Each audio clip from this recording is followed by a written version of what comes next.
volume, bass, treble, input select and record reject. So, but of course there's nothing connected to it yet. Next job is going to be actually build the circuit to do it. And this is the tone control thing I've knocked up. Now this isn't really my own circuit design. This is a tone control circuit that's been around in one shape or another since the 1950s. It's called a Baxendale passive tone control, and it's just 2 potentiometers, 4 capacitors, about 3 resistors. So that times 2 for stereo, but you get the idea. Nice simple circuit, don't even need a circuit board, I can just build it around the back of the potentiometers, and that will give me some volume and tone control.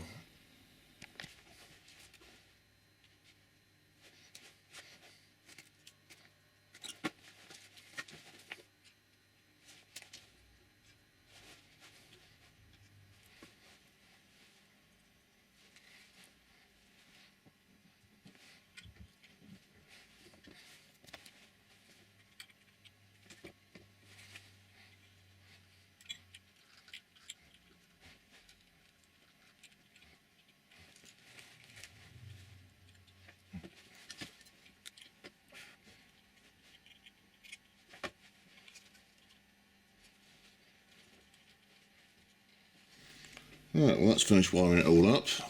That's what it looks like now. So as you can see, it's a fairly simple circuit. It's about 8 capacitors, half a dozen resistors and a couple of pots. So I've just got it lashed up. I've got my phone plugged in one end and the amplifier in the front room in the other. And if I just put some music in off my phone.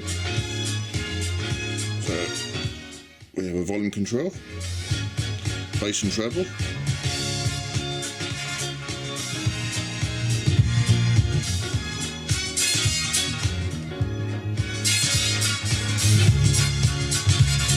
and an input select switch. There we go, that's ready to put onto the jukebox.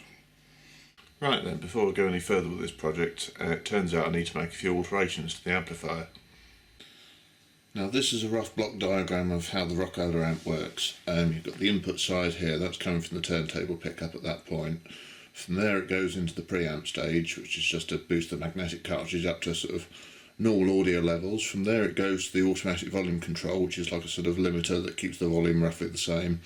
From there it then loops out to the volume control, which is the one that I've got wired at the back of the amp at the moment. It comes back out the volume control into the tone EQ circuit, and from there into the amplifier and off to the speaker.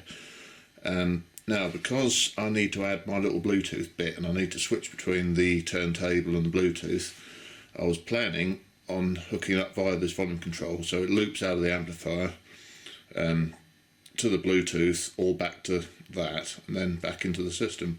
But this loopback point is really in the wrong place. It needs to be there, not there. So some adjustment needs to be done. So what I'm planning on doing is leaving the existing volume control where it is, but I'm going to put a new loop back somewhere else in the circuit. So once it leaves the tone control, it's going to come out of the amplifier back to my little board that I've built with the volume and EQ things and the switching, more importantly for the Bluetooth, at which point it'll go back into the system via the amplifier. Now there is a DIN socket on the amplifier that I was going to use to loop in and out, but because it's wired to that volume pot, it's in the wrong place in the circuit. So what I'm planning on doing is hardwiring the internal volume control up to the wires that go to that socket, and then reuse that socket to add this loop back here. Right, so I've started getting this amplifier apart. That's the volume socket on the front that I need to modify. So these wires that are here at the moment, they go to this plug which goes back to the preamp, tone control, all that side of things. I need to snip these wires off this socket and wire them directly to the volume pot, which is down there, and then I'm going to add my own lines that go to this. First of all, these need snipping off.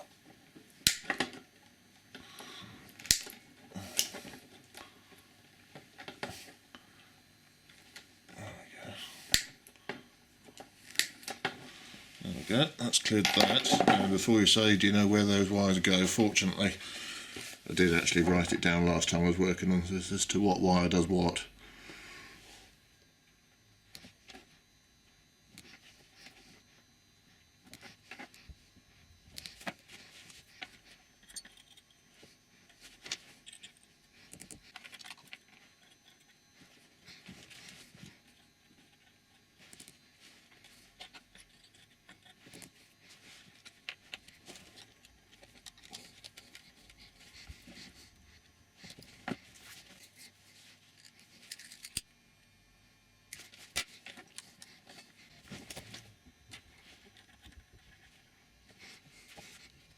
Right, so that's the volume control hardwired into the amplifier. What I need to do now is take the feed and get this out. These are the two phono plugs that would normally go straight into the amplifier. These are going to get rerouted to that socket. And then there'll be another two wires from that socket that go back to the amp. So we're just creating a loop out point from where it enters the amplifier, but we're going to send it via that socket instead. So we've got to send these back and run an extra two back to the amp.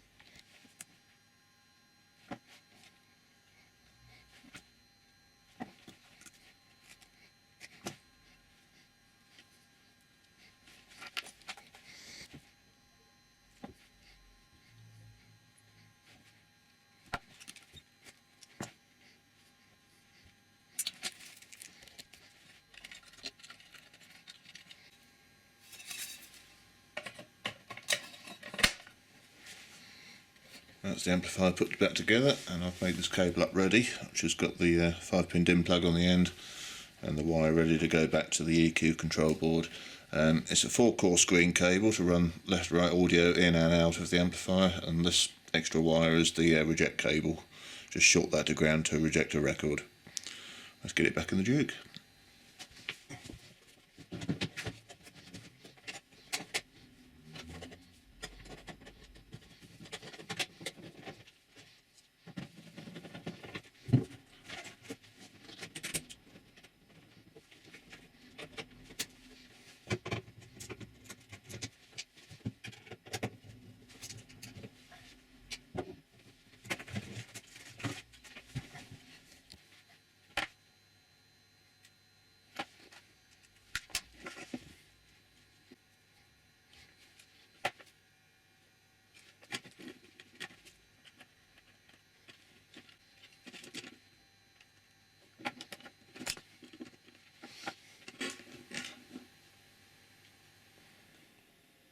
Well, the EQ board's back in the jukebox now, and I've got the internet radio thing playing some music.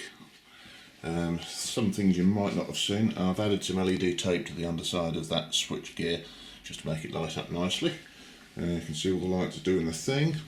I've replaced the original power supplies that were down there with that little 12-volt jobby there to run all the LED tape together.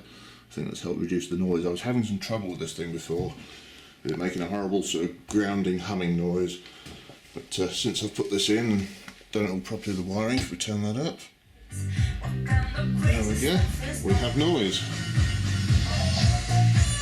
So that's the bass control, got treble, and that will select between the original jukebox and the Bluetooth player. Got a reject button there. But I think we're finally at a position where we can start working and getting that record changer in, and it's going to be a working machine.